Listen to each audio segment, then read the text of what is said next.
সাইয়েদনা লুকমান আলাইহিস সালাম ওনার ছেলেকে কিছু অ্যাডভাইস করেছিলেন, উপদেশ। বাবা হিসেবে আমরা আমাদের ছেলে মেয়েদের অ্যাডভাইস করি না? তো উনি ওনার সন্তানকে অ্যাডভাইস করেছিলেন, আর এই অ্যাডভাইস গুলো আল্লাহ তাআলার এত ভালো লেগেছে যে আল্লাহ তাআলা কোরআনের মধ্যে সরাসরি তুলে ধরেছেন। তার মানে আল্লাহ তাআলা বুঝাতে চান আমরাও যেন আমাদের সন্তানদেরকে এই অ্যাডভাইস গুলো করি। এবং আপনি অবাক হবেন, আমরা যখন তাফসিরের ইন ডেপথ তাফসিরে যাব, ভিতরে ঢুকবো, আপনি অবাক হবেন যে 3000 বছর আগের সেই উপদেশমালা কিভাবে মডার্ন টাইমের সাথে এত প্রাসঙ্গিক হতে পারে। আজ থেকে প্রায় 3000 বছর আগের piece of advises, 3000 years back in the history।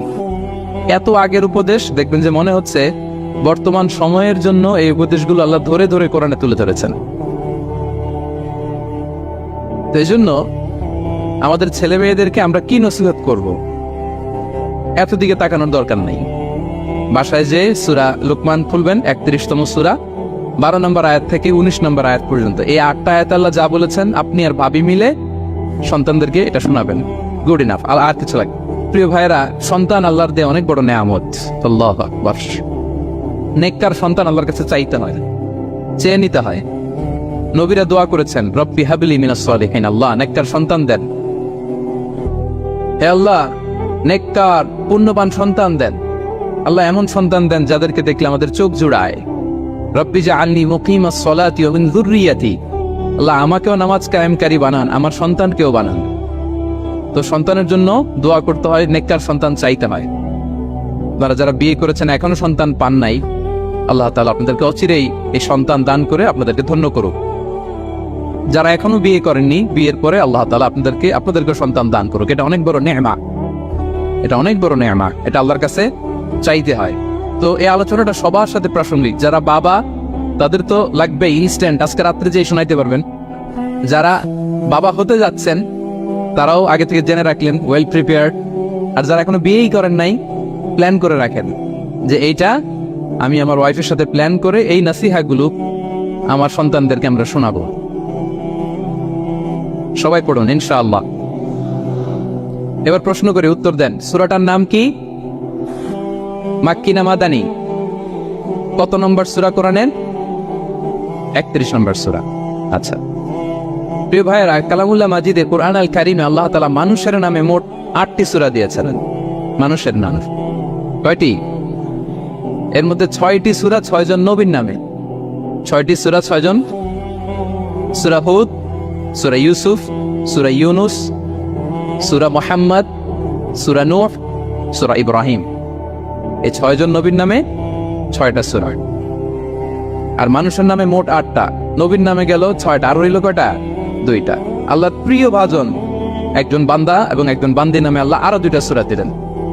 আল্লাহর প্রিয় বান্দি মারিয়াম আলাইহিস সালাম, ঈসা আলাইহিস সালামের মা, ওনার নামে একটা সূরা আছে না? কি নাম? সূরা মারিয়াম। আর আরেকটা হচ্ছে এই যে সূরা লুকমান, উনি কিন্তু নবী না।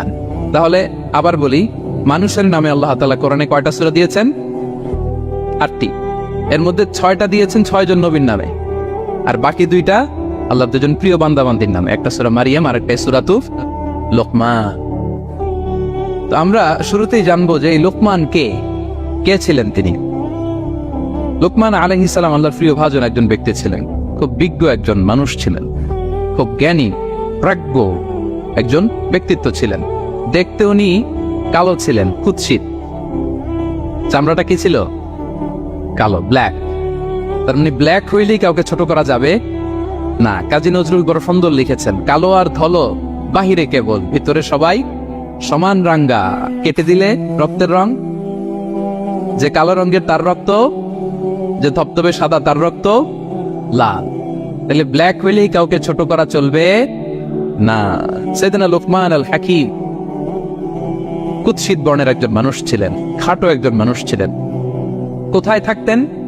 মিশর, সুদান, ইথিওপিয়া, যেটা আগের নাম ছিল হাবাসা, এই রিজিয়নে। কেউ কেউ বলেছেন মিশরের কোন একটা এলাকায়, কেউ সুদান, কেউ ইথিওপিয়া। রিজিয়নটা কাছাকাছি।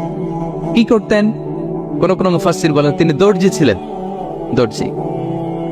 কেউ কেউ বলেন তিনি ছিলেন কানা নাজ্জারান, নাজ্জার মানে কাঠমিস্ত্রি ছিলেন। আবার কোন মুফাসসির বলেন তিনি ছিলেন রাইল গানাম, মেষ পালক। বেশিরভাগ তাফসিরে এসেছে তিনি মেষ পালক ছিলেন, ছাগল চড়াতেন, যেটা নবীদের পেশা ছিল, দায়িত্ব ছিল, ওনারা ছাগল চড়াতেন শুরুর দিকে। তো লোকমান হাকিম তিনিও ছাগল চড়াতেন এবং তিনি দাস ছিলেন, মুক্ত জীবন তার ছিল না। তিনি একজন মনিবের আন্ডারে তার ছাগলগুলো মরুভূমিতে যেয়ে কি করতেন? চড়াতেন। মজার ব্যাপার হচ্ছে সারা দুপুর, সারা বিকেল, সারা দিন ছাগল চড়িয়ে আসার পরে লোকমান যখন বাসায় ফিরে আসতো তখন এলাকার লোকজন সবাই লোকমানের কাছে জড়ো হতো, আর উনি তাদেরকে তার প্রজ্ঞা, তার বিজ্ঞচিত কথাগুলো শেয়ার করতেন, শোনাতেন, এগুলো বলতেন। তো এগুলো দেখে লোকমানের মালিক অবাক, কিরে আমার কাছে এলাকার কেউ আসে না, কিন্তু আমার দাস দেখতে কুৎসিত কালো, এই লোকমানের কাছে সবাই এসে ঘিরে থাকে, কি ওর কাছে কি পায়, কি আছে ওর কাছে? তো শ্রোতাদের কয়েকজনকে ডেকে বললো, ঘটনা কি? তোমরা সবাই লোকমান সন্ধ্যাবেলায় ফিরে আসলে তার পাশে জড়ো হও কেন, কি পাও? তো তারা বললো, আপনার দাস লোকমান, এটা সে সাধারণ কোনো মানুষ নয়, সে অসাধারণ মানুষ। সে এমন কথা বলে এগুলো শুনলে জীবন পাল্টে যায়। সুবহানাল্লাহ। মালিক বলে, ঘটনা কি? আমি ওর মালিক, কই কোনোদিন তো এরকম ওর সাথে কোনো কনভারসেশনে যাই নাই, কথা হয় নাই, আমি তো শুনি নাই, দেখি আজকে চেক করে দেখি কি ওর এত বিজ্ঞতা, এত জ্ঞান, এত প্রাজ্ঞতা কিসের দেখি। তো আজকে সন্ধ্যাবেলায় ফিরছে, উনি বলতেছি, ইয়া লোকমান ইযবাহ লানা শাতান, একটা ছাগল জবাই করো, ওয়া আফরিজ মিনহা আতিয়াবা মুদগাতাইন, এবার এই ছাগলের সবচেয়ে শ্রেষ্ঠ দুইটা অঙ্গ কেটে নিয়ে আসো, যাও। ফাআফরাজাল লিসান ওয়াল কলব, লোকমান যে ছাগল জবাই করে ছাগলের জিহ্বাটা আর কলব, হার্ট, এই দুইটা কেটে নিয়ে আসে, বলছে এই দুইটা শ্রেষ্ঠ। বলছে আচ্ছা ঠিক আছে। মালিক আবার বললো, ওয়াযবাহ লানা শাতান উখরা ইয়া লোকমান, যাও আরেকটা জবাই করো, ওয়া আফরিজ মিনহা আফবাসা মুদগাতাইন, এবার সবচেয়ে নিকৃষ্ট দুইটা অঙ্গ ছাগলের কেটে নিয়ে আসো, যাও দেখি। ফাআখরাজাল লিসান ওয়াল কলব, সে আরেকটা ছাগল জবাই করে আবার জিহ্বা আর হার্ট, কলব কেটে নিয়ে আসছে, বলছে এই যে এটা সবচেয়ে নিকৃষ্ট। তো মালিক বলে, মা হাযা ইয়া লোকমান, মা লাকা ইয়া লোকমান, ঘটনা কি লোকমান? শ্রেষ্ঠ দুটো অঙ্গ কাটতে বললাম, জিহ্বার কলিজা হৃদয় কেটে নিয়ে আসলা, বললাম সবচেয়ে নিকৃষ্ট দুটো অঙ্গ কাটো, আবার জিহ্বার এটা কেটে নিয়ে আসলা। তো লোকমান বলতেছে, জিহ্বা আর হৃদয় যদি শ্রেষ্ঠ হয়, কল্প যদি শ্রেষ্ঠ হয়, এর চেয়ে শ্রেষ্ঠ অঙ্গ আর হতে পারে না। আর জিহ্বা আর কল্প যদি খারাপ হয়, মানুষের মুখ আর হৃদয় যদি খারাপ হয়, এর চেয়ে নিকৃষ্ট অঙ্গ আর হতে পারে না। সে তো অবাক, তাই তো? সে চিন্তা করে দেখে, তাই তো, এই মুখ দিয়ে মানুষ ভালো কথা বলে, সত্যের পায়গাম পৌঁছায়, মানুষের কল্যাণের জন্য ডাকে, জিকির করে, তাসবিহ পড়ে, কোরআন তেলাওয়াত করে, তখন তো এই জিহ্বা শ্রেষ্ঠ। আবার এই জিহ্বা দিয়ে যখন সে সমালোচনা করে, গীবত করে, শেখায়াত করে, অন্যকে গালি দেয়, কত কথা বলে, তখন তো এই জিহ্বাটাই নিকৃষ্ট, ঠিক কিনা? আবার এই হৃদয় দিয়ে, এখানে সিনায় যখন আল্লাহর জিকির বসায়, এই হৃদয় দিয়ে মানুষের কল্যাণের কথা চিন্তা করে, সত্যের কথা চিন্তা করে, তখন তো এটা সবচেয়ে ভালো। আবার এই হৃদয়ে যদি অন্যের ব্যাপারে হিংসা পুষে রাখে, এই হৃদয়ে যদি সে নিজের ব্যাপারে হাই স্টিম, অহংকার পুষে রাখে, তাইলে হৃদয়ের চেয়ে খারাপ অঙ্গার হতে পারে। মালিক অবাক হয়ে গেল, বলছে তাই তো লোকমান, আসলেই তুমি অনেক প্রাজ্ঞ, অনেক বিজ্ঞ, যাও, তোমাকে আমি আর এই বন্দিত্বের মধ্যে আটকে রাখতে চাই না, তোমাকে আমি এই ভালো কথাগুলো গণমানুষের কাছে পৌঁছে দেওয়ার জন্য আজ থেকে তোমাকে লোকমান আমি আজাদ করে দিলাম। মুক্ত জীবন পেয়ে মুক্ত বিহঙ্গের মতো তিনি উড়ে বেড়াতে লাগলেন, আর মানুষের কাছে তার এই প্রাজ্ঞ বিজ্ঞচিত কথাগুলো তিনি ছড়াতে লাগলেন। তো তিনি তার সন্তানকে ডেকে বলেছিলেন, কিছু উপদেশ দিয়েছিলেন ডেকে, যে বাবা এটা করো, এটা করো, এটা করো, এটা করো না। এই তার সন্তানকে এই উপদেশগুলো তিনি যে দিলেন, আল্লাহ তাআলার কাছে এত ভালো লেগেছে, এতই চমৎকার এবং পারফেক্ট মনে হয়েছে, আল্লাহ তাআলা কিয়ামত পর্যন্ত গোটা বিশ্বের সব বাবারা, মায়েরা যেন তাদের সন্তানদেরকে এই উপদেশ দিতে পারে, হুবহু লিটারালি ওই কথাগুলো আল্লাহ তাআলা কোরআনের মধ্যে তুলে দিয়েছেন। আজকের সূরা লোকমানের দ্বিতীয় রুকুতে মূলত এই তাফসীরটাই আপনাদেরকে শোনাবো। তো কোন প্লট, কোন স্লট আজকে আলোচনা হবে, সবার কাছে ক্লিয়ার? হ্যাঁ, আগ্রহ জাগছে, জানার ব্যাপারে আগ্রহ জাগছে? আচ্ছা, আসুন আমরা মহাবিশ্বের মহাগ্রন্থ আল কোরআনুল কারীম থেকে সরাসরি আলোচনা শুরু করি। আমরা আউযু বিল্লাহ দিয়ে শুরু করি, সবাই পড়ুন, আউযু বিল্লাহি মিনাশ শাইতানির রাজীম, বিসমিল্লাহির রহমানির রহিম। ولقد آتينا لقمان الحكمة أن اشكر لله ومن يشكر فإنما يشكر لنفسه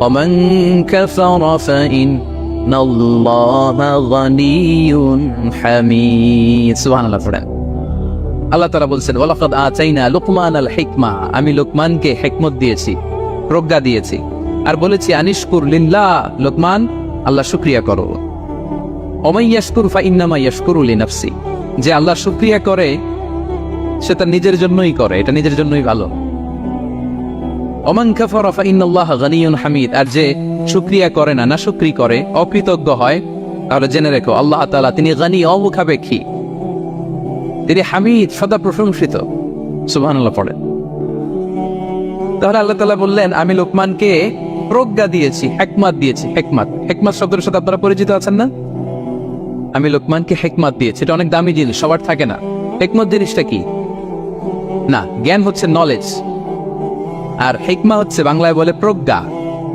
হ্যাঁ ইংরেজিতে বলে উইজডম দেখি কেউ বলতে পারি কিনা একজন আমাকে শোনান দেখি হিকমতটা কি দেখি কেউ কিছু বলতে পারেন কিনা হিকমত মানে ক্ষমতা একজন বলছে আচ্ছা আর অলৌকিক সামথিং আর শক্তি আর হ্যাঁ এদিক থেকে যোগ্যতা আর জ্ঞান ঠিক আছে আমার ভাইরা চেষ্টা করছে আলহামদুলিল্লাহ আচ্ছা হিকমত আর ইলমের মধ্যে পার্থক্য আছে হিকমা is something more than knowledge আজকে শিখে যান ইলম মানে যেটা জ্ঞান বা নলেজের সাথে যখন কমন সেন্স যুক্ত হয় তখন এটা হিকমা হয়ে যায় সুবহানাল্লাহ কইতে বললেন না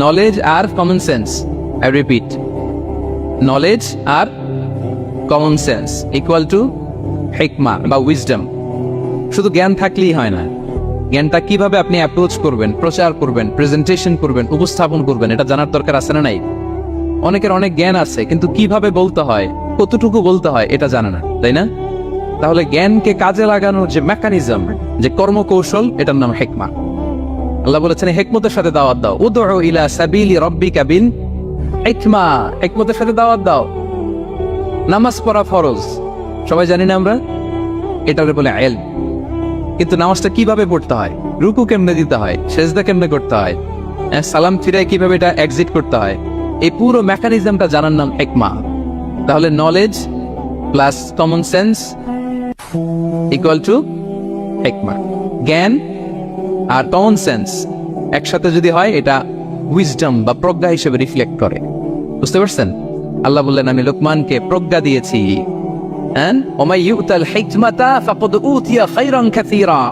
আর যাকে আমি প্রজ্ঞা দিয়েছি তাকে আমি অনেক কিছু দিয়েছি সুবহানাল্লাহ পড়ে আল্লাহ তাআলা যেন আমাদেরকে প্রজ্ঞা দিয়ে ধন্য করে আমরাও যেন হিকমতের অধিকারী হতে পারি আল্লাহ তুমি তৌফিক দান করো তাই জন্য আল্লাহ বললেন ওয়ালাকাদ আতাইনা লুকমানাল হিকমাতা আনিশকুর লিল্লাহ ওয়া মান ইয়াশকুর ফাইন্নামা ইয়াশকুরু লিনাফসি আমি লোকমানকে হিকমা দিয়েছি মানে প্রজ্ঞা দিয়েছি আর বলেছি আমি আল্লাহর শুকরিয়া করো যে শুকরিয়া করে সে তার নিজের জন্যই করে যে কুফরি করে অকৃতজ্ঞ হয় জেনে রেখো আমি আল্লাহ গানিয়ুন হামিদ আমি গানি অমুখাপেক্ষী হামিদ সব প্রশংসিত আল্লাহ লোকমানকে বললেন আনিশকুর লিল্লাহ আল্লাহর জন্য শুকরিয়া করো শুকরিয়া যে করে সে তার নিজের জন্যই করে এখানে আল্লাহর কিছু হয় না নাকি আমরা শুকরিয়া করলে আল্লাহর ক্ষমতা 1 ইঞ্চি বেড়ে যায় আমরা গোটা বিশ্বের সবাই সিজদায় পড়ে থাকলে আল্লাহর ক্ষমতা একটু বেড়ে যাবে না পারবে আর আমরা সবাই যদি সবচাইতে পাপী হয়ে যাই আল্লাহর ক্ষমতা কমে যাবে না কমবে তাহলে লাভ লস আল্লাহর কিছু নাই লাভ লস সব কাদের আওয়াজ করে সবাই বলুন লাভ লস কাদের শুকরিয়া করলে আমাদের লাভ লা ইন শাকারতুম লা আযীদান্নাকুম ওয়া লা ইন কাফারতুম ইন্না আযাবি লাশাদীদ আল্লাহ বলেন যদি তোমরা শুকরিয়া করো নেয়ামত বাড়িয়ে দেব আর যদি কুফরি করো জেনে রেখো আমার আযাব আমার পানিশমেন্ট আমার শাস্তি বড় কড়া আমি আল্লাহ সব সময় ধরি না ধরলে ছাড়ি না ঠিক কি না ধরে না ধরলে আল্লাহ ছাড়ে না শুকরিয়া করলে তিনি বাড়াতে থাকে দিতেই থাকে শুকরিয়া করবেন তো পাবেন নিয়ামতের শুকরিয়া করবেন তো পাবেন তো শুকরিয়া করলে আমাদের লাভ হাদিসে কুদসিতে আল্লাহ বলেছেন এই বানি আদম সবাই মিলে আলা আতকা কলবি রাজুলিন ওয়াহিদ, তোমরা যদি সবাই সবচেয়ে মুত্তাকি হয়ে যাও, ইবাদতে লুটিয়ে পড়ো সবাই, আমার কিচ্ছু পারবে না। আর তোমরা সবাই যদি আফজারি কলবি রাজুল ওয়াহিদ, সবচেয়ে নিকৃষ্ট আত্মার মানুষ হও, পাপাচারে ডুবে যাও, আমি আল্লাহর ক্ষমতার 1 ইঞ্চিও কমবে না। তাহলে শুকরিয়া করলে কাদের লাভ? সেটাই আল্লাহ বললেন, শুকরিয়া করলে তোমাদের লাভ। ওমান কাফারা ফা ইন্নাল্লাহা গানিয়্যুন হামিদ, তিনি অমুখাপেক্ষী, তিনি কারো কাছে ঠেকা না, কিন্তু আমরা তার কাছে ঠেকা, ঠিক কিনা? আমরা বিপদে পড়লে কার কাছে চাই? আল্লাহ কারো কাছে চায়? আমাদের ফরিয়াদ আমরা কার কাছে জানাই? আল্লাহর কি কারো কাছে ফরিয়াদ জানানো লাগে? তিনি গানিয়্যুন হামিদ, অমুখাপেক্ষী, কারো প্রতি তিনি মুখাপেক্ষী নয়। গোটা বিশ্ব তার কাছে প্রার্থনা করে, গোটা বিশ্ব মুখ থুবড়ে তার কাছে পড়ে থাকে, গোটা বিশ্ব লুটিয়ে পড়ে সিজদায় পড়ে তার কাছে রোনাজরি করে, কিন্তু তিনি কারো কাছে কিছু চেতে হয় না, তিনি গানিয়্যুন হামিদ। এরপর আল্লাহ তাআলা সাইয়েদনা লুকমান আলাইহিস সালাম সন্তানকে কি উপদেশ দিলেন এর পরের আয়াত থেকে শুরু করলেন। আল্লাহ তাআলা বললেন, ওয়া ইয ক্বালা লুকমানু লিবনিহি ওয়া হুয়া ইয়াইযুহু ইয়া বুনাইয়া লা তুশরিক বিল্লাহ ইন্নাশ শিরকা লাযুলমুন আযীম। আল্লাহ বললেন, স্মরণ করুন সে সময়ের কথা যখন লোকমান তার সন্তানকে বলেছিল, কি অবস্থায়? ওয়া হুয়া ইয়াইযুহু, ওয়াজ করতেছিল, ছেলেকে নসিহত করতেছিল, কাউন্সেলিং করতেছিল। ফ্যামিলিতে এটা খুব জরুরি, নসিহা করা, একে অপরকে উপদেশ দেয়া, কারণ আদ-দীনু আন-নাসিহা, দিন মানেই কল্যাণ কামনা করা, দিন মানেই অন্যকে কি দেয়া? উপদেশ দেয়া, নসিহা দেয়া, এটা যেন আমরা দেই। এজন্য ফ্যামিলি কাউন্সেলিংটা জরুরি। নিজেই হুট করে সব সিদ্ধান্ত নেবেন না, আপনার স্ত্রীর সাথে পরামর্শ করুন, আপনার সন্তানদের সাথে পরামর্শ করুন। দেখেন সাইয়েদনা ইব্রাহিম আলাইহিস সালাম, তিনি স্বপ্নে দেখলেন তিনি ইসমাইলকে জবাই করতেছে। এটা দেখেই ডিরেক্টলি জবাই করতে উদ্যত হলেন না, তিনি ছেলেকে বললেন, ফানজুর মাযা তারা ইন্নী রাআইতু ফিল মানামি আন্নী আযবাহু। ইসমাঈল, আমি স্বপ্নে দেখেছি যে আমি তোমাকে কি করছি? জবাই করছি। ফানজুর মাযা তারা, what's your opinion about it, what do you think about it. এবার বলো তোমার অপিনিয়ন কি, তুমি কি ভাবছো? আমি দেখেছি তোমাকে জবাই করছি, তোমার অপিনিয়ন বলো। দেখেন, যেমন বাবা তেমন ছেলে, বাপ কা বেটা সিপাহী কা ঘোড়া কুছ না হতো থোড়া থোড়া, সুবহানাল্লাহ বিহামদি। যেমন বাবা তেমন ছেলে। ছেলে বলে, ইয়া আবাতি ফাআল মা তুমার, বাবা আপনি যা দেখেছেন তাই করেন। সাতাজিদুনি ইনশাআল্লাহু মিনাস সাবিরিন, আপনি অচিরে আমাকে ধৈর্যশীলদের অন্তর্ভুক্ত পাবেন। আল্লাহু আকবার।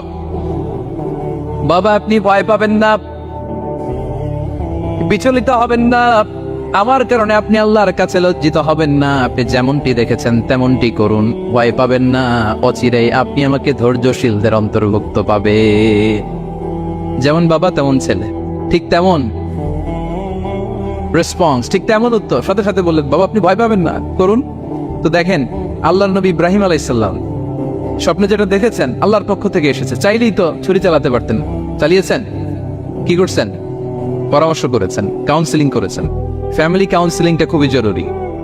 This is the first and foremost reminder tonight. আজকের তাফসীর থেকে প্রথম রিমাইন্ডার এটা, যে বাসায় আমরা কাউন্সেলিং করব, বড় কোনো সিদ্ধান্ত নিতে গেলে পরামর্শ করব, যেমনটি নবী আলাইহিস সালাম ওনারা করেছেন, ঠিক কিনা? তাহলে সাইয়েদনা লোকমান আলাইহিস সালাম ছেলেকে উপদেশ দিচ্ছেন, আর উপদেশের ভাষা হতে হবে কোমল। দেখেন এখানে আল্লাহ তাআলা যেটা ব্যবহার করেছেন, ইয়া বুনাইয়া, যারা আরবি জানে, বুনাইয়া শব্দটা কিন্তু সাধারণ শব্দ না। ইবনুন থেকে বুনাই মানে খুব আদর করে ছোট্ট বাচ্চাকে আমরা যেটা ডাকি, ও আমার কলিজার টুকরা সন্তান, ও আমার সোনামণি, ও আমার ছোট্ট মণি, ও আমার বাজান, ও আমার আপু। আর কি বলেন ছেলেমেয়েদেরকে আপনি? সায়া। কি এটার মানে কি? ইংরেজিতে বললে ডার্লিং। আর ঠিক আছে, ডার্লিং কিন্তু সবাইরে বলা যায়, মানে যাকে আপনি লাভ করেন, ভালোবাসেন, আপনার ছেলেকে ডার্লিং বলতে পারেন, মেয়েকে বলতে পারেন, আপনার ওয়াইফকে বলতে পারেন, অন্য আবার অন্যান্য নারীদেরকে বলা যাবে, স্ত্রী পর্যন্ত, কাছের যারা, এদেরকে খুব সোহাগ দিয়ে, আদর দিয়ে। কারণ নাসিহাতের ভাষা খুব কোমল হতে হয়। যে নাসিহাত হৃদয় নিংড়ানো মমতা দিয়ে বেরোয়, ওই নাসিহাত অন্যের হৃদয়ে যে টাচ করে। কথা বুঝতে পেরেছেন? যেটা হৃদয় নিংড়ানো ভালোবাসা থেকে বেরোয় নাসিহাত, সেটা আপনার ছেলের হৃদয়ে যে টাচ করবে, ক্লিক করবে। আর যদি রেগে মেগে আগুন হয়ে ওরে ধরেন, নামাজ পড়লি না কেন, এটা করলি কেন, এমনটা হইলো কেন, ও শুনবে? শুনবে না, বিগড়ে যাবে। দেখেন সাইয়েদনা মূসা আলাইহিস সালাম এবং সাইয়েদনা হারুন আলাইহিস সালাম দুজন মিলে যখন ফেরাউনকে দাওয়াত দিতে যাবেন, আল্লাহ বললেন, মূসা তোমার মেজাজ কিন্তু গরম, এই গরম মেজাজ নিয়ে ফেরাউনের দাওয়াত দিলে হবে? রব্বুল আলামিন বললেন, মূসা তোমার মেজাজ বড্ড গরম, কিন্তু তোমার জিহ্বাটা দিয়েছি আমি নরম, এই নরম জিহ্বা দিয়ে ফেরাউনের দরবারে যেয়ে যখন দাঁড়াবা, ফাকুলা লাহু কাওলান লাইয়িনান লাআল্লাহু ইয়াতাযাক্কারু আও ইয়াখশা। সুবহানাল্লাহ পড়ে। ফাকুলা লাহু কাওলান লাইয়িনা, সফট ল্যাঙ্গুয়েজ ইউজ করবা, কোমল ভাষায় দাওয়াত দিবা, নরম ভাষায় সফট করে কোমল করে ভদ্র করে ফেরাউনের কাছে প্রেজেন্টেশন দিবা। হতে পারে তোমার এই সুন্দর প্রেজেন্টেশনের কারণে ফেরাউন দাওয়াত কবুল করে নিতে পারে। দেখেন আমাদের যে অ্যাপ্রোচে ভুল অনেক দায়ীদের, ফেরাউনের মতো কুখ্যাত সন্ত্রাসী এই পৃথিবী আর দেখবে? কথা বলেন না কেন? ফেরাউনের চাইতে বড় গডফাদার, ফেরাউনের চাইতে বড় সন্ত্রাস ডাকাত এই পৃথিবীতে আর দ্বিতীয়টা কেউ এসেছে? তো এই ফেরাউনকে দাওয়াত দেওয়ার জন্য আল্লাহ মুসাকে বললেন, মুসা সফটলি বইল, কোমল ভাষায় বইল, একটু মোলায়েম সুরে বইল, যাতে ওর হৃদয়ে টাচ করে। আর আমরা যাদেরকে খারাপ মনে করি, যাদেরকে আমরা পাপী মনে করি, তারা কি ফেরাউনের চেয়েও খারাপ? হ্যাঁ, তো তাদের কাছে আমরা যখন বার্তা পৌঁছাই, আমরা তো অ্যাগ্রেসিভ হই কেন? আমরা তো অ্যাটাকিং হই কেন? আমরা হিট করে করে কথা বলি কেন? না, দিস ইজ নট দ্য দাওয়া অ্যাপ্রোচ। এইভাবে দাওয়াত দিলে সেই দাওয়াত কোনো ফল বয়ে আনবে না। তো দেখেন আল্লাহ বললেন, ওয়াইদ ক্বালা লুকমানু লিবনিহি ওয়া হুয়া ইয়াইদু, স্মরণ করুন সে সময়ের কথা যখন লোকমান তার ছেলেকে বলেছিল ওয়াজ করে, উপদেশ দিয়ে, নাসিহা করে, ইয়া বুনাইয়া, ও আমার কলিজার টুকরা সন্তান, ও আমার সোনামণি। যত কোমল ভাষায় আপনার ছেলেকে ডাকতে পারেন, এরকম আদর দিয়ে, সোহাগ দিয়ে, হ্যাঁ, মায়া মমতা মাখা মোলায়েম কণ্ঠে ওকে ডাকবেন। ডেকে কি উপদেশ দিলেন দেখেন। সাইয়েদনা লোকমান প্রথম উপদেশ দিলেন, ইয়া বুনাইয়া, আমার সন্তান, লা তুশরিক বিল্লাহ, আমার কলিজার টুকরা বাবা, আল্লাহর সাথে তুমি শিরক করো না। প্রথম উপদেশ, খবরদার আমার কলিজার টুকরা সন্তান, আল্লাহর সাথে শরীক করতে যেও না, আল্লাহর সমকক্ষ কাউকে মনে করো না। আল্লাহকে যেমনি বড় মনে করো, আল্লাহকে যেমনি রিজিক দাতা মনে করো, আল্লাহকে যেমনি পালন কর্তা মনে করো, গোটা বিশ্বের কোন সৃষ্টিকে এমন মনে করো না। লা তুশরিক বিল্লাহ, শিরক করো না। প্রথম অ্যাডভাইস দেখেন, প্রথম অ্যাডভাইসটা অনেক গুরুত্বপূর্ণ। সবচেয়ে জরুরিটা আগে বলতে হয়। কি বলেন? আগে বলতেছে লা তুশরিক বিল্লাহ, ও আমার সন্তান, আল্লাহর সাথে শরীক করো না, কারণ ইন্না শিরকা লা যুলমুন আযীম, আল্লাহর সাথে শিরক বড় পাপ, এটা হচ্ছে যুলমুন আযীম, অনেক বড় জুলুম, এটা মহাপাপ, এটা অনেক বড় জুলুম। শিরকের চাইতে বড় জুলুম আর হতে পারে? শিরকের চাইতে বড় জুলুম আর হতে পারে? কারণ এই জুলুম আপনি সৃষ্টি হয়ে করতেছেন কার প্রতি? বুঝে থাকলে উত্তর দেন। এই জুলুম আপনি সৃষ্টি হয়ে কার প্রতি করতেছেন? আল্লাহর। ইনসাফ বিরোধী কাজ করা এটা জুলুম। এই যে আল্লাহ তাআলা আমাদের সৃষ্টি করলেন, অস্তিত্বহীনতা থেকে তিনি আমাদের অস্তিত্ব দিলেন, আমাদেরকে রিজিক দিলেন, নেয়ামত দিয়ে আমাদেরকে ধন্য করলেন। তো আল্লাহ তাআলার অধিকার ছিল না যে তাকেই আমি সিজদা দিব? এটা তার অধিকার। এটা কার রাইট? আমরা হিউম্যান রাইটস নিয়ে কথা বলি, অ্যানিমাল রাইটস নিয়ে কথা বলি, উইমেন রাইটস নিয়ে কথা বলি। ইবাদতের অধিকারী তিনি, এটা তার অধিকার। তার জন্য আমরা সিজদায় লুটিয়ে পড়বো। তো এই সিজদা আপনি ওদিকে না দিয়ে যদি মাজারে দেন, আল্লাহর অধিকার নষ্ট করছেন না? কথা বলেন, এটা ইনসাফ হইছে? যিনি রিজিক দিল, যিনি সৃষ্টি করলো, যিনি নিয়ামত দিল, তার ইবাদত না করে আপনার মতো আরেকটা সৃষ্টির সামনে আপনি এরকম নমস্ত নমস্ত গান, এটা তার অধিকার হরণ হয়েছে না? এটা ইনসাফ বিরোধী হয়েছে না? এজন্য আল্লাহ বলেছেন, ইন্না শিরকা লা যুলমুন আযীম, শিরকে সবচেয়ে বড় জুলুম বলার কারণ কি? কারণ আপনি সৃষ্টি হয়ে স্রষ্টার উপর জুলুম করেছেন। এর চেয়ে বড় জুলুম আর হতে পারে? এজন্য সাইয়েদনা লুকমান আলাইহিস সালাম বললেন, ইয়া বুনাইয়া লা তুশরিক বিল্লাহ, ও আমার কলিজার টুকরা সন্তান, খবরদার খবরদার, কশিন কালে আল্লাহর সাথে শিরক করবে না। কারণ শিরক হলো সবচাইতে বড় জুলুম, সবচেয়ে বড় পাপ, সব পাপের বাপ, এর নাম হচ্ছে শিরক। এর চেয়ে বড় পাপ হতে পারে? পাপের জগতে যদি র্যাঙ্কিং করেন, নাম্বার 1 সবাই নাম্বার 1। আল্লাহ সব মাফ করে দেয়, সব গুনাহ তিনি ক্ষমা করে দেয়, সব পাপকে তিনি চাইলেই মোচন করে দিতে পারেন, শুধুমাত্র কেবলমাত্র শিরকের গুনাহ ছাড়া। ঠিক কিনা? ইন্নাল্লাহা লা ইয়াগফিরু আন ইউশরাকা বিহি ওয়া ইয়াগফিরু মা দুনা যালিকা লিমান ইয়াশা। আল্লাহ তাআলা চাইলে সব গুনাহ তোমার ক্ষমা করে দিতে পারেন, কেবলমাত্র শিরকের গুনাহ ছাড়া। এটা ক্ষমা করে না, কারণ এইটা আল্লাহকে অপমান করার শামিল। যে আল্লাহ আপনার জীবন দিলেন, রিজিক দিলেন, সব দিলেন, গোটা জগৎটাই তো তা, সব দেওয়ার পরেও সিজদা যে আপনি কোথায় দেন? হ্যাঁ, মাজারে, দরগায়, বাবার কাছে। এরকম আছে না নাই? হ্যাঁ, আমাদের এখানে কেউ নাই। হ্যাঁ, দেশে গেলে এরকম মাজারে যে মানত টানত করেন নাকি? হ্যাঁ, মানত করেন? মাজারে সিজদা দেওয়া যাবে? চাইতে হবে একটা সত্তার কাছে। চিল্লায় বলুন তো তিনি কে?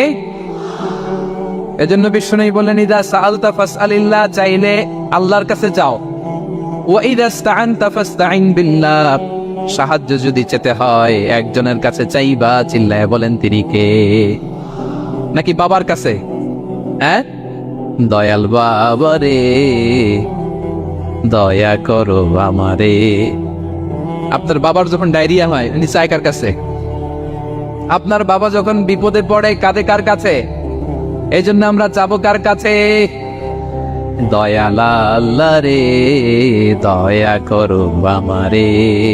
এটা বলতে হবে, ঠিক কিনা? বলেন সবাই, দয়াল আল্লাহ রে দয়া করো আমারে।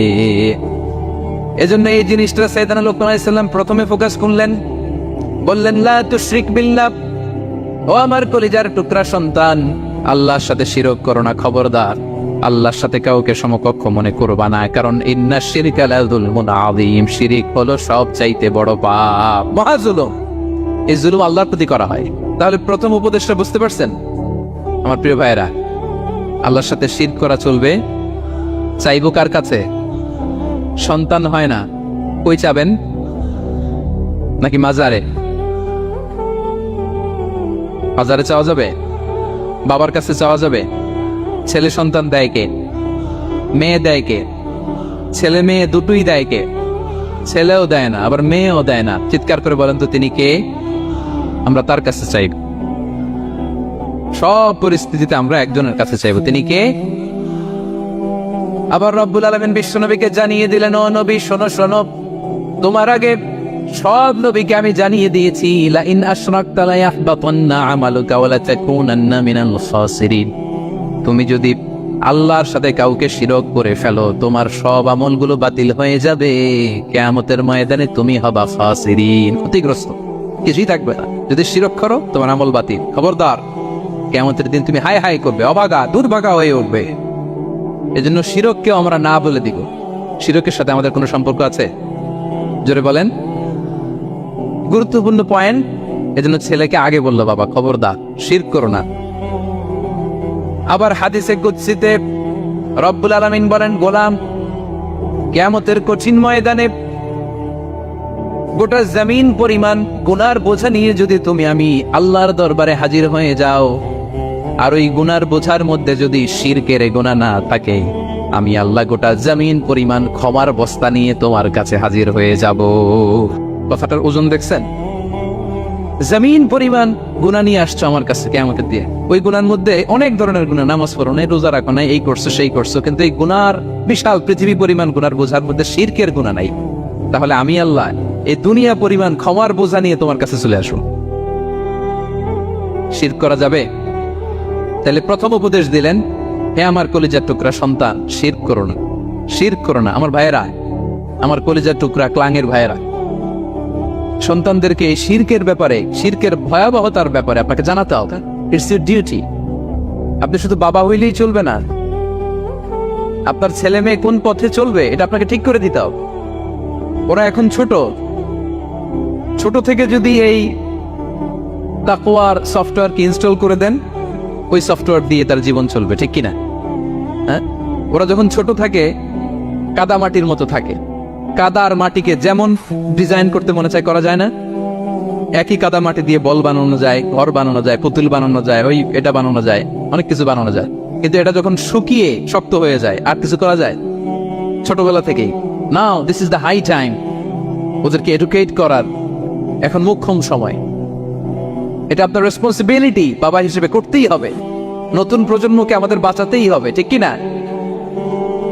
মানুষের পেট থেকে বেরোলেই কেউ মানুষ হয় না। গরুর পেট থেকে যেটা বেরোয় এটা গরু, ছাগলের পেট থেকে বেরোলেই ছাগল হয়ে যায়, হাতির পেট থেকে বেরোলেই হাতি হয়ে যায়। কিন্তু মানুষের পেট থেকে একটা কিছু বেরোলেই ওটা মানুষ হয়, ওটার মানুষ বানাতে হয়।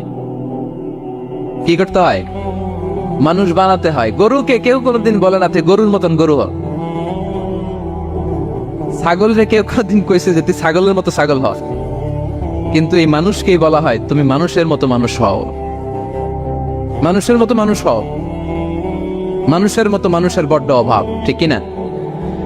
তা আমাদের ছেলেমেয়েরা মানুষের মতো মানুষ হোক, আমরা চাই কি চাই না? এই উপদেশগুলো আমাদের দিতে হবে, ওদেরকে জানাতে হবে। ছোট্ট মানুষ অনেক কিছুই বোঝে না, ওদেরকে কোনটা সত্যবাদিতা, কোনটা ন্যায়পরায়ণতা, কোনটা আমানতদারিতা, কোনটা চুরি ধরে ধরে বোঝাতে হয়। আমাদের ছোট্ট সোনামণিরা দেখবেন ছোটবেলায় ওই ছোট অবস্থায় যারা থাকে, ছোট স্কুলে যায়, স্কুলে যে আরেকজনের পেন্সিল ব্যাগে করে নিয়ে আসে দেখবেন। মানে ওরে দিচ্ছেন আপনি ব্লু কালারের, ওর এটা ভালো লাগে নাই, ওর ভালো লাগছে পিঙ্ক কালারের একটা, তো আরেকজনের পিঙ্ক কালারের পেন্সিল ব্যাগে করে নিয়ে আসছে, রাবার নিয়ে আসছে। ও খারাপ মনে আনে নাই, কারণ ও জানে না, ও ভাবছে যেটা সুন্দর লাগে ওইটাই মনে হয় আমার। কিন্তু অন্যের জিনিস যে না বলে নিয়ে আসলে এটাতে চুরি বলে, ওইটা জানেই না। তো এগুলো ওদেরকে জানানোর শিখানোর দরকার আছে না নাই? নাই। দায়িত্বটা কার? বাবা মায়ের। আমার প্রিয় ভাইয়েরা, সন্তানদেরকে যেন আমরা গাইড করি, ইনস্ট্রাক্ট করি, আমরা যেন ওদেরকে শিখাই কোনটা সত্য কোনটা মিথ্যা। এখন তো এই যে সোশ্যাল মিডিয়ার যুগ, এটা ছাড়া খেতেই চায় না, তাই না? ঘুমাতেই চায় না। সে কি দেখে এটা আপনার জানতে হবে। সে কোথায় যায়, সে কার সাথে মেশে, সে কোন সাইটগুলো ব্রাউজ করে, এটা বাবা হিসেবে জানার দরকার আছে না নাই? প্যারেন্টিং কন্ট্রোলের একটা ব্যবস্থাপনা আছে, আপনি কন্ট্রোল করে দিতে পারবেন। আপনি সাইন করে দিবেন ইউটিউবে আপনার জিমেল দিয়ে, ও কি দেখে আপনি সব চেক করতে পারবেন হিস্ট্রিতে। যুগ যেমন, ওই যুগের মেডিসিনও তেমন। ওইভাবে আপনাকে নিয়ন্ত্রণ করতে হবে, কারণ এই যুগে আমাদের তরুণ শিশু কিশোররা এত এত চ্যালেঞ্জের সম্মুখীন হচ্ছে যেটা আগে কখনো হয় নাই। The world is changing so fast, it's very difficult to handle our teenagers. ওদের প্রশ্ন শুনলে আপনি অবাক হয়ে যাবেন। আমি উত্তর দিতে পারি না মাঝে মাঝে, আমার ছোট মেয়ের অনেক প্রশ্নের উত্তর দিতে পারি না, মানে পারি, ও মানতে চায় না, আরবিও করে, এমন এমন কথা বলে যেগুলো আমরা 10-15 বছর বয়সও শিখি নাই। আজকে 5-6 বছরের ছোট বাচ্চা ছেলে মেয়ে আপনাকে এমন প্রশ্ন করবে আপনি অবাক হয়ে যাবেন। এজন্য ছোটবেলা থেকেই ওদের মন মস্তিষ্কের ভেতরে এই ইসলামের শিক্ষাটা ঢুকাই দিতে হবে। আমার ভাইয়েরা, ইসলাম সেটাই চায়। যে এইমাত্র জন্মগ্রহণ করছে যে বাচ্চাটা, নবজাতক, নিউ বর্ন বেবি, ওর আমল নামা শুরু হয়েছে? সবাই বলেন, এইমাত্র ভূমিষ্ঠ একটা বাচ্চার আমল নামা শুরু হয়েছে? তারপরে ইসলাম বলে ওর কানের সামনে আল্লাহ আকবার বলে আল্লাহর নামটা ঢুকিয়ে দাও। এখনো আমল নামা শুরু হয় নাই, এখনো ভালো খারাপের কিছুই হয় নাই, তারপরও আল্লাহ বলে দুনিয়াতে আসার সাথে সাথে আজান দিয়ে ইসলামের কথাটা কানের ভেতরে ঢুকায়া দাও। আমাদের দায়িত্ব হচ্ছে ওদেরকে এডুকেট করা। 1 নাম্বার উপদেশ তিনি দিলেন, লা তুশরিক বিল্লাহ, শিরক করুন, শিরক মহাপাপ। এই পয়েন্টটা বুঝতে পারছেন সবাই? উনি বেসিকলি ওনার সন্তানকে 9টা উপদেশ দিয়েছিলেন। কয়টা? সবাই বলুন, 9টা। এরপর আল্লাহ তাআলা আরেকটা এক্সট্রা উপদেশ দিয়ে দিচ্ছেন, 9 আর 1 মিলে তিলকা আশারাতুন কামিলা, একেবারে ফাইনাল, 10টা হয়ে গেছে, পরিপূর্ণ। তো শিরকের ব্যাপারে সতর্ক করার সাথে সাথে আল্লাহ তাআলা নিজ থেকে একটা উপদেশ দিলেন। আল্লাহ তাআলা কি বললেন? রব্বুল আলামিন বললেন, ওয়াসাইনাল ইনসানা বিওয়ালিদাইহি হামালাতহু উম্মুহু ওয়াহানান আলা ওয়াহান وفصاله في عامين أن اشكر لي ولوالديك إلي المصير. سبحان الله. পড়। আল্লাহ বললেন, ওয়াসাইনাল ইনসানা বিওয়ালিদাইহি। শিরকের কথা যখন লোকমান সন্তানকে জানালো, এবার আমি আল্লাহ পৃথিবীর মানুষগুলোরে জানিয়ে দিলাম, খবরদার খবরদার, মা বাবার সাথে কখনো খারাপ আচরণ করো না। ওয়াসাইনাল ইনসান, মানুষকে আমি ওসিয়ত করলাম, রেকমেন্ড করলাম, ভার্ডিক্ট জারি করে দিলাম, বিওয়ালিদাই, মা বাবার ব্যাপারে তাদের সাথে সদাচরণ করবে, মা বাবার সাথে খারাপ আচরণ করা যাবে জান্নাতে একটা দরজা আছে, নাম আল আব, বাবা, আর একটা আল মা। যারা বাবা মার সাথে ভালো আচরণ করছে তারা ওইটা দিয়ে ঢুকবে। সুবহানাল্লাহ পড়েন। এক লোক বললে, ইয়া রাসূলুল্লাহ, আমার মাকে কাঁধে করে কাবার চারদিকে ঘুরিয়েছি, তাওয়াফ করিয়েছি, প্রচন্ড রোদের মধ্যে আমার মাকে কাঁধে করে কাবার চারদিকে লাব্বাইক লাব্বাইক বলে অনেকবার ঘুরিয়েছি। ইয়া রাসূলুল্লাহ, আপনি আমাকে বলে দেন, ছোটবেলা যখন আমি আমার মায়ের বুকের দুধ খেয়েছি ওই দুধের শোধটুকু আদায় হয়েছে কিনা? বিষ্ণুই বললেন, কি প্রশ্ন করলা তুমি? লাউ কাতাতা জিলদাক, তুমি যদি তোমার গায়ের চামড়া কেটে জুতা বানিয়ে দাও, চামড়াটা কেটে শুকিয়ে যদি জুতা বানিয়ে তোমার মায়ের পায়ের নিচে দিয়ে দাও, ছোটবেলায় মায়ের বুকের যে দুধ খেয়েছো, একটা দুধের এক ঢোক দুধ খাওয়ার শোধ আদায় হবে না। এক ঢোক যে দুধ খাইছো ওইটারই শোধ আদায় হবে। খবরদার, খবরদার, বাবা মার ব্যাপারে সাবধান। বিশেষ করে মায়ের সাথে দুজনের কথাই আল্লাহ প্রথমে বললেন, এরপরে বললেন বিশেষ করে মায়ের সাথে, কারণ হামালাতহু উম্মুহু, বাবা তোমারে পেটে ধরে নাই, পেটে ধরেছে কে? ওয়াহানান আলা ওয়াহান, 10 মাস 10 দিন বোঝার পরের বোঝা, যন্ত্রণার পরে যন্ত্রণা বাবা সহ্য করে নাই, করেছে কে? এত বড় একটা পেট হয়ে গেছিল, জানেন তো? হ্যাঁ, আল্লাহ। এই পেটটা নিয়ে বারবার কিচেনে যাওয়া লাগছে, এটা নিয়ে টয়লেট করে, এটা নিয়ে গোসল করে, ঘুমাতে পারে না, শুইলে উঠতে পারে না, উঠলে বসতে পারে না। একদিন 2 দিন, 1 সপ্তাহ 2 সপ্তাহ, 10 মাস 10 দিন আমার মাকে এই কষ্ট দিয়েছে। মায়ের কলিজার মাঝখানে লাথি মেরে দুনিয়াতে এসেছে।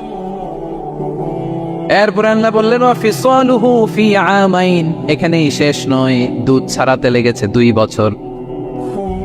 কয় বছর? ওগো মা, তুমি এই ধরনের শ্রেষ্ঠ নেয়ামত, তোমারই পদ তলে রয়েছে জান্নাত। ওগো মা, তুমি এই ধরনের শ্রেষ্ঠ নেয়ামত, তোমারই পদ তলে রয়েছে জান্নাত। ঠিক কিনা? দেখেন আল্লাহ মর্যাদা কোথায় বাড়ালো। আমাদের দুনিয়ার পুরুষ মানুষদের পায়ের নিচে থাকে জুতা, জুতার নিচে বালু, কার্পেট কিংবা ফ্লোর। আর আল্লাহ বলে, দুনিয়ার এক একটা মায়ের পায়ের নিচে আমি জান্নাত দিয়ে রেখেছি। এই পৃথিবীটারে 100 বার বিক্রি করলে জান্নাতের একটা চেয়ারের দাম হবে? বুঝে শুনে উত্তর দিবে। এই পৃথিবীটাকে, পৃথিবীর যে সম্পদ, এটা এস্টিমেশন করে 1000 বার বিক্রি করলে যে দামটা হবে, ওই দাম দিয়ে জান্নাতের একটা চেয়ারের দাম হবে? এই পৃথিবীরে 10,000 কোটি বার বিক্রি করলে যেই অ্যাসেট হবে, যে অ্যামাউন্ট হবে, ভ্যালিউ হবে, ওই দাম দিয়ে জান্নাতের একটা টেবিলের দাম হবে? আর যেই জান্নাত, পুরো জান্নাতটা মায়ের পায়ের নিচে পড়ে আছে, ওই পা দুইটার দাম কত? সুবহানাল্লাহ পড়বেন না? মা বাবার দোয়া অনেক বড় দোয়া। কখনো যেন আমরা বেয়াদবি না করি, কখনো যেন তাদের মনে কষ্ট না দেই, সবসময় যেন তাদের কাছ থেকে দোয়া নেই। পারা যাবে? এটা আল্লাহ তাআলা ঢুকিয়ে দিলেন। তাহলে সাইয়েদনা লোকমান প্রথমে বলল, বাবা শিরক করো না। এরপরে রব্বুল আলামিন বললেন, শিরকের পরে তোমাদের সব চাইতে বড় দায়িত্ব, যে বাবা মা তোমাদের জন্য এত কষ্ট করেছে, তাদের সাথে খারাপ আচরণ করো না। 2টা হয়ে গেল। কয়টা? আওয়াজ করে বলেন কয়টা? 3 নম্বরে সাইয়েদনা লোকমান আলাইহিস সালাম ছেলেকে বললেন, ইয়া বুনাইয়া ইন্নাহা ইন তাকু মিসকালা হাববাতিন মিন খারদালিন ফাতাকুন ফি সাখরাতিন আও ফিস সামাওয়াতি আও ফিল আরদি ইয়াতি বিহাল্লাহ ইন্নাল্লাহা লাতীফুন খাবীর। 3 নম্বরে সাইয়েদনা লোকমান বললেন, বাবা সরিষার দানা পরিমাণ কোনো ভালো কাজ যদি তুমি করো, কিংবা খারাপ কাজ যদি তুমি করো, সেটা যদি মাউন্ট এভারেস্টের উপরে উঠে করো, কোনো খারাপ কাজ, আও ফিস সামাওয়াতি মহাশূন্যে যে যদি করো, আও ফিল আরদে জমিনের অতল গহ্বরে কোনো সুড়ঙ্গ বানিয়ে সেখানেও যে যদি কোনো পাপ করো, ইয়াতি বিহাল্লাহ, সেটাও আল্লাহ নিয়ে আসবে। কোনো পাপ বা কোনো ভালো কাজ আকাশে উঠে, পাহাড়ে উঠে, কিংবা সুড়ঙ্গ করে জমিনের ভিতরে ঢুকেও যদি করো, কিয়ামতের দিন আমলনামায় সেটা দেখতে পাবে। সুবহানাল্লাহ পড়বেন না? কারণ ইন্নাল্লাহা লাতীফুন খাবীর, তিনি হলেন লতিফ, সূক্ষ্মদর্শী। যত ছোট কাজই করো না কেন তার চোখে ফাঁকি দেয়া যায়? তার মানে 3 নাম্বার উপদেশে সাইয়েদনা লোকমান তার ছেলেকে আল্লাহর শক্তি, আল্লাহর ক্ষমতার ব্যাপারে একটা ধারণা দিচ্ছেন। নিজের ছেলেকে তার রবকে চিনাইতে হবে। আমাদের রবকে আমাদের চিনার দরকার আছে না নাই? ছেলেকে বোঝাবেন, বাবা ওই যে তুমি মসজিদে আমার সাথে যে সেজদা দাও, কারে দাও জানো? তিনি কত বড়, তিনি কত বিশাল ক্ষমতার অধিকারী। তুমি সামান্য কোনো ভালো কাজ কিংবা খারাপ কাজ এটা যদি মহাশূন্যে উঠেও করো, পাহাড়ের চূড়ায় গিয়েও যদি করো, জমিনকে ফেড়ে সুরঙ্গের ভেতরে ঢুকেও যদি করো, তার চোখকে কোশ্চিন কালেও ফাঁকি দেয়া যাবে। তার মানে 3 নম্বরে আল্লাহর ধারণার ব্যাপারে, শক্তির ব্যাপারে, ক্ষমতার ব্যাপারে, আল্লাহ তাআলার অথরিটির ব্যাপারে, ক্যাপাসিটির ব্যাপারে একটা স্বচ্ছ ধারণা দিয়ে দিল। তুমি জানো নাকি কোন রবের ইবাদত তুমি করো? গোটা দুনিয়ার সবার চোখকে ফাঁকি দেয়া গেল, আল্লাহর চোখকে কোশ্চিন কালেও ফাঁকি দেয়া যায় না, ঠিক কি না? এই পৃথিবীতে সবার চোখকে ফাঁকি দেয়া যায় কি যায় না? পুলিশের চোখ, সিকিউরিটির চোখ, বিমানবন্দরে কাস্টমস অফিসারের যে অফিসার থাকে তাদের চোখ, বিভিন্ন জায়গায় বড় বড় যে সিসি ক্যামেরা থাকে, এগুলো ফাঁকি দেয়া যায়। ফাঁকি দেয়া যায় না একজনের চোখ। আওয়াজ করে বলেন তো তিনি কে? ফাঁকি দেওয়া যায়? আচ্ছা বলেন, এই ছোটবেলা থেকেই এই সেন্সেশন, এই অনুভূতি যদি, এই অনুভূতির সফটওয়্যার যদি আপনার ছেলের মাথায় ঢুকায় দেন, এই ছেলে কোনোদিন দুর্নীতি করবে? খাদ্যে ভেজাল দিবে? মাছে ফরমালিন দিবে? প্রতিবেশীকে কষ্ট দিবে? অনিয়ম করবে? অন্যের অধিকার হরণ করবে না। ছোটবেলা থেকেই তার রবকে চিনাই দিতে হবে, রবকে চিনাই দিতে হবে। 3 নম্বরে ছেলেকে তিনি বললেন, বাবা অতি ক্ষুদ্র ভালো কাজ কিংবা খারাপ কাজ যেখানেই করো না কেন, কিয়ামতের দিন সেটা তুমি দেখবা। তার মানে তখন থেকে সে বুঝবে আমি যাই করি না কেন, ভালো করলে এটার একটা প্রতিদান, একটা রিওয়ার্ড আমি পাবো কিনা। আর খারাপ যদি করি এটা শাস্তি আমাকে ভোগ করতেই হবে, আল্লাহর সুপ্রিম কোর্টের কাঠ করে আমাকে দাঁড়াতেই হবে। নিক্তি পাল্লা, মাওয়াজিনুল কিসত, ন্যায়ের মানদণ্ড আল্লাহ সেদিন স্থাপন করবেন। আমরা যেটা মিজানের পাল্লা বলি, এটা মূলত ন্যায়ের মানদণ্ড। সামান্য ক্ষুদ্রাতি ক্ষুদ্র জিনিস দিলেও ওইখানে টের পাওয়া যায়। সুবহানাল্লাহ পড়েন।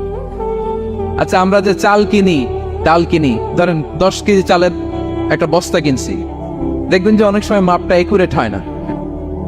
10 কেজির যে হয়তো একটু বেশি অথবা হয়তো একটু কম, এরকম হয় না অনেক সময়? 5 কেজি কিনছেন এক দোকান থেকে, আরেক জায়গায় যে ভালোভাবে মাপ দিয়ে দেখবেন যে একটু বেশি হয়েছে অথবা একটু কম হয়েছে, ঠিক কিনা? আল্লাহ যে মিজানের পাল্লা সেদিন বসাবেন, ওইখানেও তো এরকম হবে। فَمَن يَعْمَلْ مِثْقَالَ ذَرَّةٍ خَيْرًا يَرَهُ وَمَن يَعْمَلْ مِثْقَالَ ذَرَّةٍ شَرًّا يَرَهُ। ক্ষুদ্রাতি ক্ষুদ্র যাররা তথা অনুপরিমাণ ভালো যদি করো, সেটাও সেদিন নিক্তি পাল্লায়, মিজানের দাড়ি পাল্লায় দেখতে পাবা। ক্ষুদ্রাতি ক্ষুদ্র খারাপও যদি করো, সেদিনও মিজানের পাল্লায় সেটা তুলে দিবে কে? যাররা মানে খুবই ক্ষুদ্র। কতটুকু ক্ষুদ্র আমি উদাহরণ দিয়ে বুঝাই। শীতের সকালে টিনের ঘরে যারা কোনোদিন থেকেছেন, এখানে তো শীত নাই, মালয়েশিয়াতে সারা বছর গরম। শীতের সিজনের কথা মনে আছে তো আপনাদের? না মালয়েশিয়া থাইকা সব ভুলে গেছেন? শীতকাল মনে আছে? হ্যাঁ, শীতের সকালে টিনের ঘরে যদি কখনো থাকেন, দেখবেন যে টিনের ঘরে ছিদ্র থাকে, ওই ছিদ্র দিয়ে সূর্যের আলো ঢুকে, রশ্মি। মনে পড়ছে? শীতের সকাল, টিনের ছিদ্র দিয়ে দেখবেন চিকর একটা সূর্যের রশ্মি ঢুকছে। ওটার কাছে গেলে দেখা যায় সামান্য ধুলাবালি, কেমন যেন ডাস্ট উড়ে এটার মধ্যে। অন্যদিকে কিন্তু দেখা যায় না, এদিকে নাই, কিন্তু ওই ছিদ্রটার কাছে গেলে দেখা যায় আলো যেদিক থেকে পড়ছে নিচ পর্যন্ত পুরোটার মধ্যে ধুলিকণা। আসলে ধুলিকণা কি শুধু এদিকেই না, পুরা ঘরেই আছে। ওইদিকে আলো পড়ছে, ওটা দেখা যায়।